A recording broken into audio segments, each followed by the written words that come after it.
Hello, everybody. Today on the channel, I'm joined by the Lazy Forger, which is Jack and Theo, all the way from Italy. It is an absolute pleasure and privilege to have you on the channel, gentlemen. Since I first stumbled across your stuff on the Book of Faces, I was kind of blown away by it. So I'm really looking forward to getting a chance to sit down and have a chat with you about what you're up to, essentially.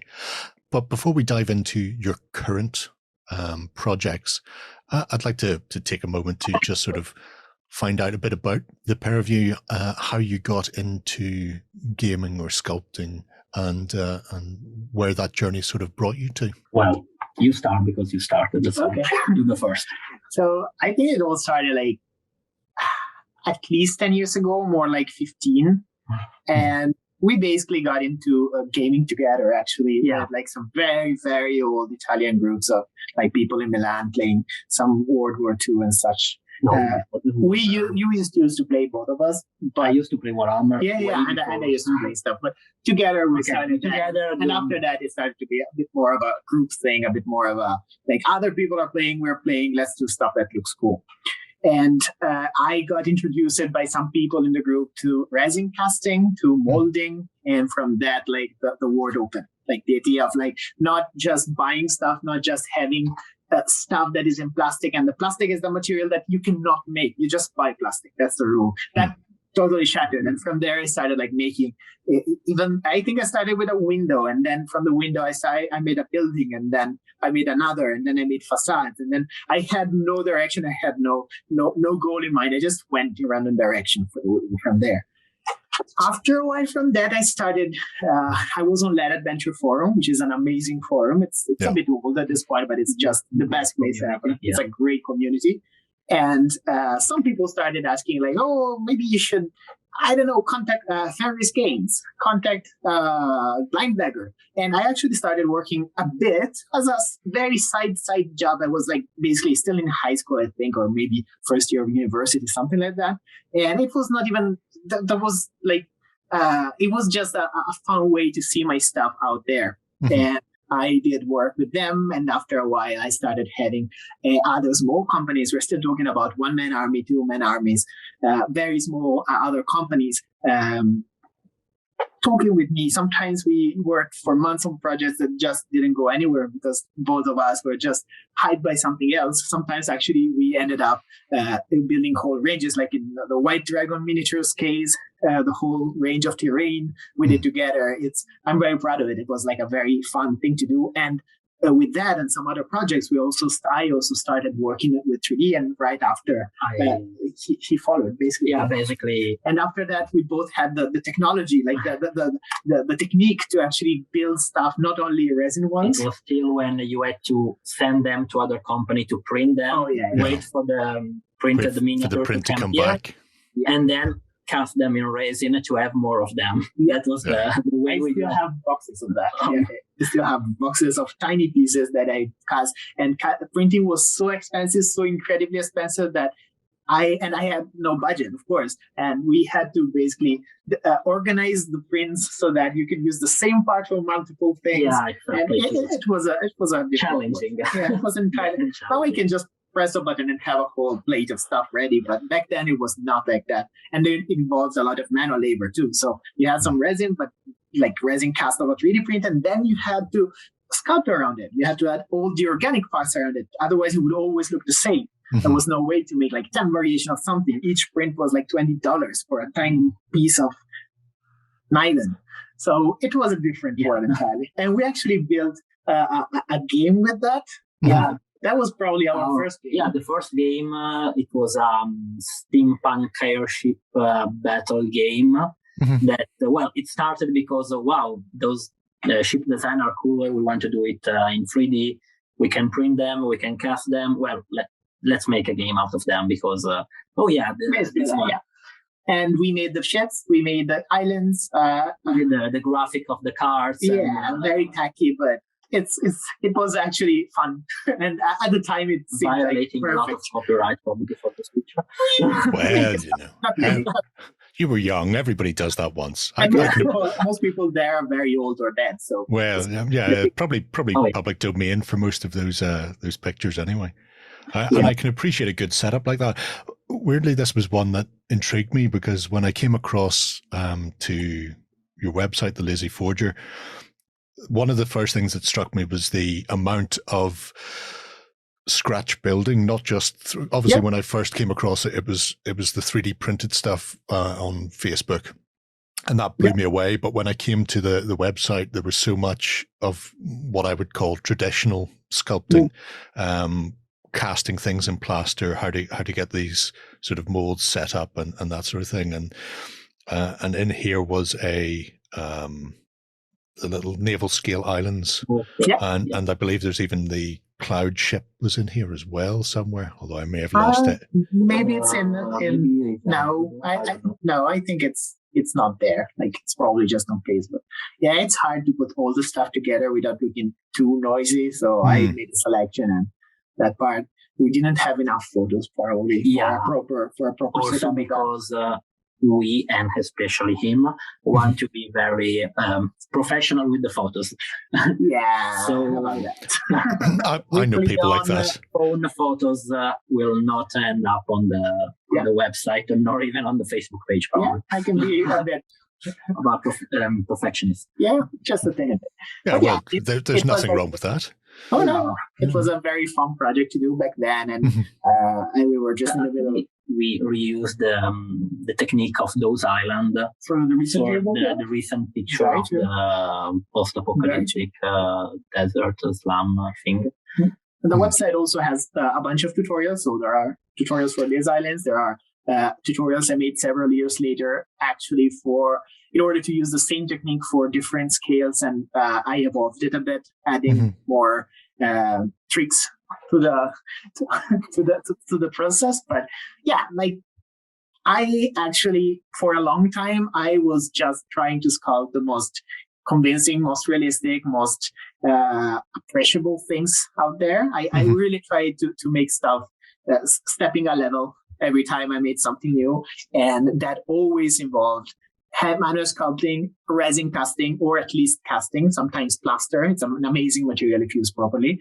and 3D, because if you do something organic, then it makes a lot of sense to use putty. If you make something like a building construction, it's very reasonable to use plaster, the right technique, it works great. But if you're making a television, a remote control, you want this to be as accurate as possible. It's not about showing how handy someone is. It's about making something that looks good. And 3D printing for that is perfect. So I know a lot of people have made almost a step from traditional sculpting to 3D sculpting. And when they have done, they tend not to go back. Do you find that you're focusing primarily on 3D sculpting now, or do you still sort of mix and match depending on when you think that something might require the more sort of hands-on touch? That's a very good question. Well, for me, it's easy because I started with 3D printing. I never passed You've never done the traditional? Just the little bit in the traditional part, but I'm mostly doing 3D. But for him, for me, it's a tricky part. It's a tricky thing because the problem is not just the technique. Like if I have to sculpt something for myself, I would definitely stick to a third. Like I would definitely use 3D parts. Actually, we are working on a table. We don't have many pictures of it yet, like for 28 millimeters, which is going to be massive. And when necessary, we use 3D printing, but in a lot of cases, I rather use form casting with plaster, resin parts, or even just XPS, exactly. But if the way the market is going, and the way, not just the market, but the way the tiny toys are distributed to the people, at this point, it's mostly 3D. And it makes a lot of sense because especially now with all the shipping issues, but even before that, I can just send a digital file. It's so much easier to handle. It's practical. It's fast. People get it immediately. There is a lot less waste, actually, of material, of resources, of oil, everything. And the timing there is no comparison. Yeah, it's so much so much easier. So some of the buildings we have on the My Mini Factory website were originally done for then being cast in resin, and so and they are now produced by Gamecraft Miniature, who's a great guy, by the way. Oh yeah, should talk to him. But the timing of having them modeled, printed, sent, casted, tested. By that time, we managed to do I don't know how many other ranges. Basically the whole shop. The whole shop was made in the time that the first project became available in resin. An example for like this picture, for instance, this one is 100% handmade. There is not a single part in this whole picture that is computer made, and it was great. Like I had a lot of fun making this. This is a range of miniature of terrain. The miniatures are almost everything is there. It's Redbox. Redbox Games, but the terrain now is all in the Fenris Game store, and there was a Kickstarter for this, and it worked very well. I'm happy the Kickstarter was successful, and it was very fun to do. Everything is manual there. Yeah. It's funny because I see Redbox has actually changed to 3D sculpting. Both Redbox and Hassle-Free now are experiencing like testing with 3D. I've been following Tremanor, trying with that. We were talking about that actually with Tremanor. Everything is free.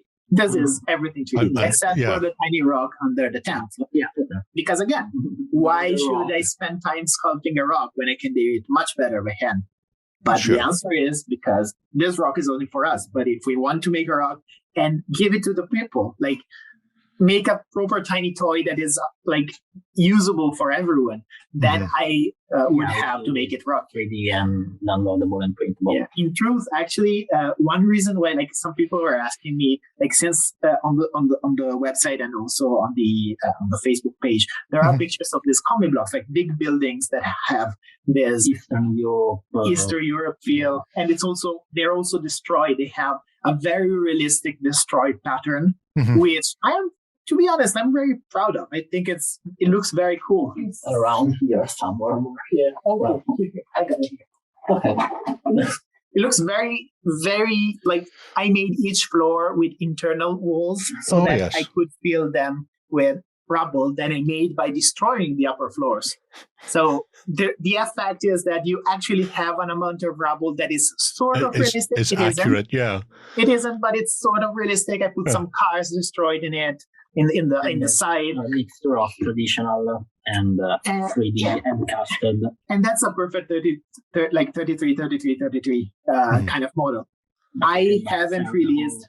We cannot sell it as it is, so I haven't released that or something similar on my store yet because I don't feel like I mastered the techniques I need to make the same thing with the same level of quality entirely in 3D. I'm working on it. I've been working on it for like every now and then. I don't focus on that much, but I've been working on it for more than a year. I'm trying to make something similar. I might be close to that. I'm not sure. When I will get there, I will be very happy to release that. Right now, it's just for me. It's that problem with seeking perfection, though. It's at some point you have to just go, well, I might not get it perfect, but I can get it to a position where I'm comfortable to release it, I suppose. That's true. The problem is I'm competing with myself. So I don't want to make it perfect. I just want to make it as good as the other one I already made. And that's tricky. And that's where I came into play with all the other parts of the mostly 3D and the game design part. Because I tend to be, less perfectionist for sure, more deadline and practical oriented, I'd say. That's and he's the voice of reason. The old saying that perfect is the enemy of good. I don't know if it exists in English. Definitely Italian it exists as a saying. And then I tend to go on that part and say, is acceptable. It's probably better than most of the stuff that you can find around for the same range. We can go for it. Most of the stuff isn't enough. So I tend to balance his perfectionist definitely. Not on the practical manual sculpting because that's a field I live to be in. Well, speaking about game side, then we've already touched on Iron Cloud. Yeah. But that's not the only game that you've worked on or are working on. So do you want to take us through some of the games that have passed your way and up to your current project? Yeah. So, well, Iron Clouds was the first. As we said, we basically did some kind of cute ship with working with SketchUp, and we basically developed a game around it. It was fun to develop. It wasn't the best. It was well balanced. It was just boring. You play one game and you say, okay, well, we did it. We are happy. Move to next. It worked. It worked very well, but it was just not fun. Not entertaining. Then we worked for I don't know how many years, how many iterations to what would eventually become Around the Fire. Which is one somewhere here. Okay, out of my head. Or here in the picture. And that one was a really long, let's say, work of finding a game that was really funny for us, because all our game design work in a way that we have some kind of vision of what game we want to play, and we try to create it. Yeah. Actually, we sort of try various games. We end up usually unsatisfied because we're perfectionists. Because it's not exactly what we want to play, and then we say, okay, well, let's just make a game ourselves. But at the same time, the problem is if there is a game out there making something that is similar, just with one little different, which makes it more enjoyable for us, that's called house rule. Yeah. And we don't want to make house rules because there's a lot of work involved in writing everything again, and it feels like we could just make something new. So of course that kills a bit of the potential audience won't be interested in that. That's fair. Yeah. That's true. But we always try to put some new mechanics, something that is either unheard of or at least a bit unusual, combined in a way that is hopefully not been done before. And that usually leads to games that are a bit weird, like a bit unusual in the dynamics or mechanics. Weird, maybe unsettling in the beginning. I think it's something that if you read the rules the first time, you probably won't get them perfectly, just because they're different. It's like, that's something. You're innovating rather than iterating. You're looking for your own, I suppose, take on a genre rather than just retreading. And that's not necessarily a bad thing. Some of the most exciting games I've played, certainly over the past, say, 10 years, are the ones who haven't just gone for another variation of something we've seen before. Even simple things. I remember when Bolt Action came out, the amount of people who all of a sudden were looking at the random activation for units as a complete sea change. It just changed their perception of how World War II games could be played. And it was such a simple idea to draw a chit from a bag to activate. And that's the sort of thing that catches people's eyes. So when you did Round of Fire, was there specific mechanics in there that you brought to the fore that you've sort of held on to, or was it just the rules for Round of Fire were for Round of Fire and they don't really go beyond? So actually the main rule core mechanic there is just one, and it's a wheel. So the round of fire basically. I'm with you, And the idea of the wheel is that the order of activation of troops is something. It is something that I think we took from Final Fantasy Tactics. As a rough idea. The idea is that Fantasy franchise sort of that kind of RPG activation, and it works well even in a word game or even in a board game. Actually, if you do a long action, you will be moved forward more turns, basically. Right. So the idea is that if you do a short action, you can activate twice before someone else activates. And if you are a fast miniature, a fast profile, if you have like a miniature that is faster than the others, maybe the type of attack it does is the same or even weaker, but it can be done quicker. And this introduced the time as a tactic mechanic. Exactly. Yeah, that's something I've not seen in a while.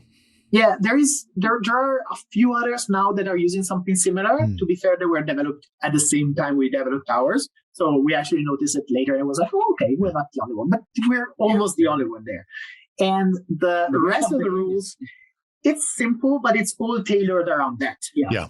So there is no pinning, because when you get pinned, you just get moved once forward. So you will activate a bit later. There is no order, like leadership bonuses, because the leader can simply move backwards some troops that are ahead in the wheel in order to have them activate quicker. The reactions are allowed only if the person, like if the reactive miniature is within a couple of steps. And so forth. Suppression fire. Suppression fire, you just move your miniature forward, and until that miniature activates again, it's in suppression fire. You can choose to suppress for. I was saying Overwatch. Sorry. Okay. Yeah. Sorry. Sorry. Both mechanics that work with time, and so you can use time as a mechanic instead of having I move, you move. Sure. Like suppression fire, when you shoot, you might choose whether to try to kill more or whether to try to push the other more forward in the wheel without actually killing. It's a very I want to say slick, I suppose, mechanic for it, because many years ago when I started wargaming with Napoleonic Wargames, you had ground scale and you had time. So when you wanted to move somebody like a cavalryman or an infantryman, there was also time was factored in, and then that would, but it was all tables upon tables upon. There was a lot of heavy maths to do that. That's a much easier mechanic for people to pick up on, simply the moving around the roundel there to get an idea of when they activate as well. Yeah, and this brings us to the game that we are sort of developing now. Developing right now. That is called Full Spectrum Dominance. And it's the one that you saw the miniature. Well, the miniature are not from the game. They are two different projects. But that's actually still Round of Fire. Is that still Round of Fire? It's the little dish heads. Yeah, it's the similar kind of robots, but sculpted a long time ago. They were available through Shapeways back in the days. And those were 15 million. And it's all 15 million. Oh, this is all 15, as opposed to the stuff you're doing for Full Spectrum is 6. Yeah. It can be from 6 to 15. Like all the miniatures are detailed enough to be upscaled up to 15 very easily. I tried it. It works very well. I just like 6 mil more now. But I have friends actually who printed it in 15. Some people in the 50 miniatures, 50 millimeter Sci-Fi gaming group on Facebook printed it already. It works well. Yeah, we're just really enjoying the 6 millimeter scale because it's tiny. It's tiny. It's fun to have because we did the miniature, but we all bought the great passion is the buildings, the scenery. So you can have a city. You can have a really big city and not just a couple of blocks scattered around. In 28 millimeters, you can go inside the building, inside all 3 buildings that you have on the field. Maybe 2. In 6, you can have a whole city district model if you have the time and the will of doing it. But it still takes less than making 2 buildings in 28. Exactly. So it's doable. It's something realistic. You can actually aim to that and do it within a month of project. Well, and you can have massive armies. Not the thing we are doing with Full Spectrum, but when we started, we started doing. We want to do 6 millimeters sci-fi. Well, let's try all the games that are around, starting with Epic. And we tried some. We say, okay, all those are different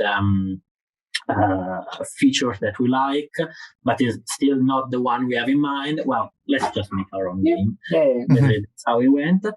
And what about Full Spectrum? Well, Full Spectrum, while Round of Fire, the mechanic we described before, it's very simulative. It uses a very simple mechanic to describe to create the dynamics you would expect in a game, and it works well. It takes a bit of bookkeeping, of course, but it creates the dynamics without you having to actually read this miniature now is gonna do that because you just do it because it makes sense within the rules. In the case of Full Spectrum, it's more evolutive as a game. It definitely takes something from Saga, which is an amazing game, but it's definitely not simulative. That's not what it is. Yeah. And from that, basically, it starts with a bunch of activation dice, like Saga. But then there are a few twists, like you reroll them, you use them every alternating turn, so there is no I go, you go situation in any moment. And the same dice are used to activate units to do any kind of action with the units, like using a cannon or moving or getting unpinned after an attack. And at the same time, you use the same dice also for out of the table support. So the goal of the game is to provide still a skirmish experience, because we're talking about a handful of tanks, half a dozen tanks, and a dozen bases of infantry, even less actually. So we're still talking about the kind of army that you can paint in an evening if you're fast, in a week if you're really slow. Still doable. I take a week to make it, but like I'm slow. And you've not seen my painting speed yet. Okay, it's glacial, and I'd still be there a year later. Well, you should try painting some of those just with contrast paints. You can literally make an army in an evening just with contrast paints. It's just contrast, nothing else. Or you can add more details, as I do, and it takes a bit more, but it's really up to you. The idea is that to make a table, like we are trying to make a very fancy table now. Okay, even a simple table that looks cool, you can make it very quick because it's 3 feet by 2 feet. It's like that's big. And it's the same size of Kill Team or Warcry. So it is a skirmish. If Round of Fire was centered around one mechanic, Full Spectrum is centered around the idea that it has not to be boring. And there is no bookkeeping, there is not actual maths. We try to basically list everything that we found annoying in a game and try to remove it. So there are no tables good way of doing it. To be set up. It doesn't need to be, the army list have not to be prepared in advance too much. It wanted to be, okay, we want a game that I came to your place, we played for a couple of hours, 3 hours, and we did. And we actually played this game more than any other combined, probably within the last 6 months. So it's definitely a success, at least for us and for the friends we have it tried and the beta testing people trying it around.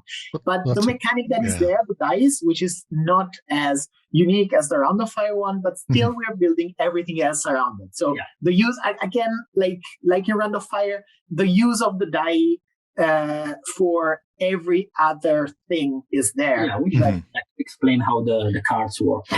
Because these are essentially, you set up as kind of saga-esque. These are essentially the battle boards. These are basically battle boards that you can build. Basically, you choose your cards, you have your points, and then you have a battle board. I'm sure there are ways to make it broken, but we are right now we are in beta testing, which means that the game is available for everyone to play. It's very solid, but still needs more content and needs balancing within, like more like combos that can break a game, that we have to limit, that kind of stuff. You need some power player to game the system around to find out. There are plenty of those around, don't worry. Yeah, absolutely. But other than that, the game is solid. And the idea is that you build your own battle board, basically. But then the same die are used to activate, they're used to move. So you need to choose what to use them for. And some cards cause the other person the other player to reroll the die, or you can remove some, or some die actually are necessary for some stuff, others are necessary for others. So rerolling them might actually bring to a different strategy. So the idea is like still trying to overuse, like to use as much as possible the mechanics we have rather than adding new ones. Yeah, exactly. I like this. I will be sorry when this drawing goes away, because I love the badly drawn opponent. But this kind of demonstrates as to what people would be looking at, because you're not just playing a war game where everything is on the table at the start. The cards are there to activate the units, but then you also have reinforcement waves, and you decide how your forces will be deployed over time on the tabletop to accomplish the scenario that you're trying to win. And I love that. I love the idea that it has that grand scale, that big combined force feel, without everything being crammed onto a board. Flames of War, I'm a big fan of, but Flames of War often gets described as being a car park, because every tank is side by side, whereas you wouldn't ordinarily have that. You wouldn't have every single bit of material and infantry on the tabletop from the very get-go. They would come in waves. They come in and support, and this is kind of how the game is structured. Do you want to tell people a bit about the concept behind the play and the waves? Well, what you said about Flame of War is exactly what we felt about Epic when we start. It's a great system. Great system, but the idea of having tanks marching side by side like grenadiers at Austerlitz or Auerstadt was like, no, that's not how I want tanks to move. Yeah. I prefer to have less tanks and then have them move around, trying to encircle the artillery out of the field to just try to pin down the infantry. We wanted something that was more skirmish-like, but with a bigger scale. So not just with a dozen men, but with a dozen units, different kind of units. Still skirmish though. But still a skirmish feeling. And the idea of the reinforcement is that if you start with everything on one side of the table, then it's unavoidable that the game is going to be two fronts clashing. It's either that or a bit of turning, but at the end of the day, you have two lines. Having reinforcements is not only like a problem, as in, oh no, I don't have everything right now, I would love to have it. Yeah, sure. But like being able to deploy stuff as the game goes gives you strategy advantages. So most of scenarios give you additional deploy points, deploy areas as the game goes. And also this allows to create a story behind it. Like you have a limit of what you can deploy. You can add stuff in the order you want. You can add the infantry later. Like I don't think it's anything like totally unique or anything, but it really works well when you have a very light system, which is not simple. Like if you look at the image of the card before, you have a lot of information on that card. It's impossible to, it's not, but it's pretty hard to memorize all of the information on the card. You just have a rough idea of what they do. You kind of remember, which is very important, the range of the activation dice you can use for the various actions. So you know that if you have a lot of Xeno, like in the picture now, and you want them to jump together, you need a lot of ones or twos. So the strategy is there. You have, however, to also focus a bit on the story. So the game doesn't require you to check on tables. There are no tables. Everything is on the cards. I don't need to check the manual, not because I wrote the game, because I forget it too, but because I have a one-page quick reference sheet. With that, without tables, I never even printed the manual, really. I have the quick reference. I never printed the manual yet. Basically, everything is on the cards. And once you understand the mechanics of the dice and the combat, which are both like a bit different, but once you understood those, you don't need to check much, really. The game is simple. There is a lot of numbers on the cards, so a lot of tiny numbers that you don't need to remember, but really give character when you use them. So as soon as you need them, they're there. They're easy to get. And then the game is already running. So you can focus on what's happening. You can focus on the tactics and the rule of cool and the story. Yeah. You can have both. That's the idea. That's what we like. Well, the rule of cool being the most important of all rules in wargaming, I think. Yeah. It's interesting because obviously we've talked a bit about this. You're currently sculpting in 6mm, but the game itself is essentially scale agnostic because you use distance units, and then they can be scaled to the size of miniatures you're using, whether it's 6mm or 15mm. So if you've got a bit more room, you could play this out at 15mm on a larger board. But if you're playing on a kitchen table and you only have a meter or so, or meter by a half a meter, then you've still got plenty of room to play out what is essentially a full tactical engagement. Even a small one, granted. Yeah. We're talking about a few tanks, a few infantry, like a small skirmish between two complete forces with tanks, airplanes, mechs, infantry, everything. Outside map support. Artillery. Currently there are 4 factions in sort of sketched roughly into the rules, although they're not all there yet. Well, 2 completed Okay. And I'd say quite tested. And the two are super. We have a new one that is the Wastelanders, which is mentioned in the book. We already defined the rules of it. It looks really cool. We still have to work on it, like as in test it properly. But it's working. It's looking really fun. It's really cool on paper now. Basically, it's a Mad Max with excavators. Yeah, basically construction worker Mad Max. Okay. Construction worker that rebelled and went full Mad Max. We have a bit of a lore behind that we're working on. We have a few people in the community. We actually have a Discord, and people are contributing to the lore. It's building up. It takes a bit more, but the idea of fitting like Mad Max people, but with a job. Is it Mad Max? Is it Mad Max shiny and chrome, or is it 1980s Australian Mad Max just driving over roadblocks? More like the new one. Actually, one of the other big influences on the aesthetic of the game was Borderlands, the video game. Oh, right, yes. So I can see that. Yeah. The robots are basically something that could be a new branch of Hyperion. Yeah. But that kind of wacky post-apocalyptic feel, not taking too serious, but a little bit funny, self-ironic. Huge robots with big eyes for no reason, no other interest. Yeah, that works.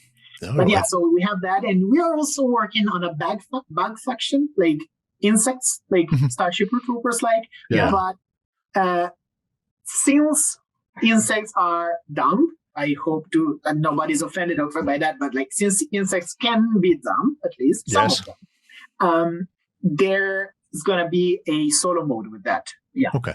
Like most of solo modes in this kind of game, especially when you have so many options for each troop at each turn, which is the problem. Like most of troops here, they can do so many things a solo mode would never work properly. But if you have bugs that are basically moving and attacking, then the solo mode could work. Or zombies, of course, which is going to be definitely another one coming. The Halloween special. It's funny because we didn't really get into it, but there's like a command structure. So when something activates, they have the opportunity then to activate people below them, and if it's a high enough rank, although that's only for the enlisted faction, they can chain activate. And I'm thinking for a bug faction where you've got a hive mind type of thing, being able to chain out, even if it's not specifically chain multiple, but being able to use intervening units to pass the message hive mind could be interesting. I think with the hive mind, we decided to go that everything activates like in certain moments because there is a hive mind. Yeah. But the game there is going to be that the active player actually rolls the dice for the hive mind, and then decides where to put the dice. But there are strict rules for that. So whatever you decide for each card, there is like a line of cards that are lined out, and you have to fill them left to right.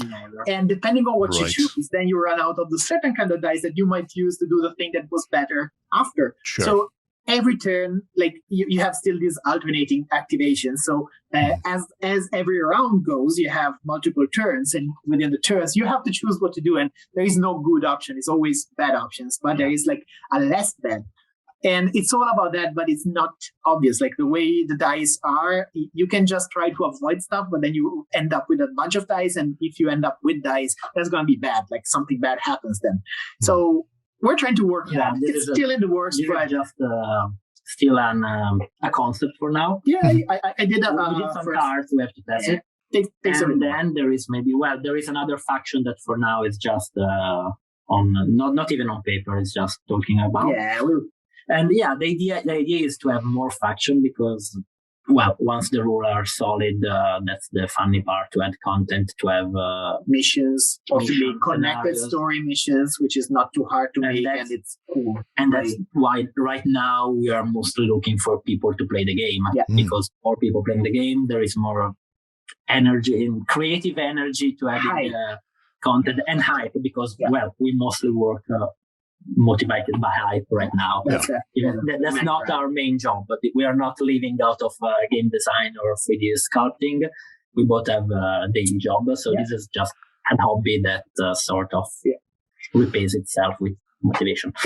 One last thing about the factions, it's very important to stress out that The factions are not miniatures. They're not linked with any miniature. We have miniatures, but they're not necessarily one. And the factions are generic enough for a reason. The humans are called the enlisted, which means everything. Any kind of army. Imperial Guard, they can be Starship Trooper, they can be Star Wars Empire, and then can be Russians.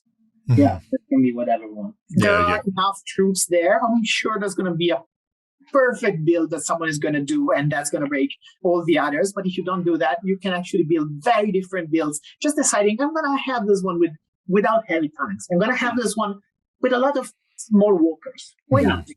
And by doing that, like, there is a lot of options there. But we also decided, at least for now, not to have a unit generator system like in Grants, which is amazing. But right now, we don't feel confident enough because it's not about breaking the rule intentionally. It's about breaking the rule unintentionally. If you start a game with a friend, you have a lot of fun building your army. Then it turns out it's not fun to play because my army is so much stronger than yours.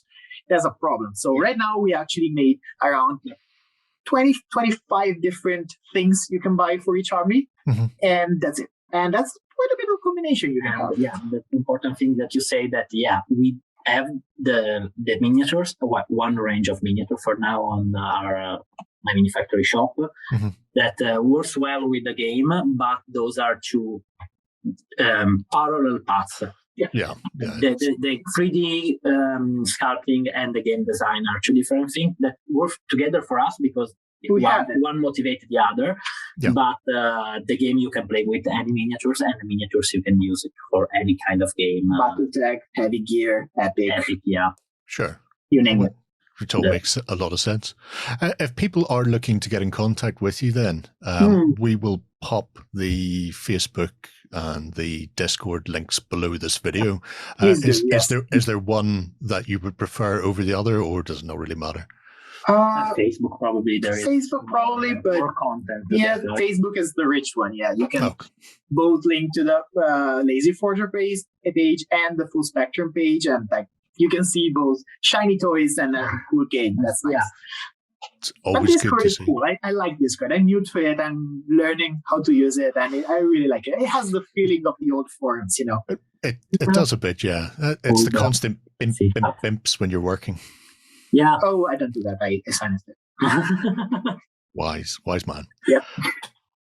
So people, if you're interested in finding out more about the Lazy Forger, you can either go back and watch our previous Weekender where we talked about them in the 3D section, or you can jump into their Discord and Facebook page if you are planning on getting involved with Full Spectrum Dominance. Definitely get onto the Discord, get the rules, and give it a go. Hopefully, I will be sitting down and playing virtually with the guys in the not too distant future. So keep an eye on the channel for that to find out more about exactly how this 6 mil onwards sci-fi game can go and what exactly you can expect to see from them in the future. If you have any questions, pop them below and we'll pass them across to the guys. Go ahead and check out our other content on screen now. And while you're at it, why not hit subscribe and remember to ding our dong. Go on, you know you want to click it. Go on.